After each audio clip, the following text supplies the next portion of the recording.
జీవితంలో సంకటహర చతుర్థి అనేటటువంటిది చేసుకుని తీరాలి.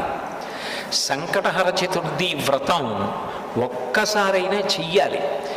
నేనైతే ఏం చెప్తానంటే వ్యక్తిగతంగా సాధ్యమైనంత వరకు సంకటహర చతుర్థి వ్రతాన్ని ప్రతివారు సంవత్సరంలో ఒకసారైనా చేసుకోవడం అలవాటు చేసుకోవాలి.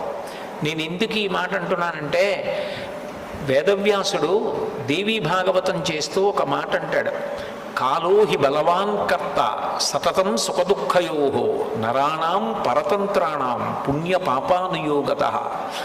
భగవంతుడు మనకొక సుఖాన్ని ఇస్తే మన పుణ్యాన్ని అడ్డుపెట్టిస్తాడు, మనకి దుఃఖాన్ని ఇస్తే మనం చేసిన పాపాన్ని అడ్డుపెట్టిస్తాడు.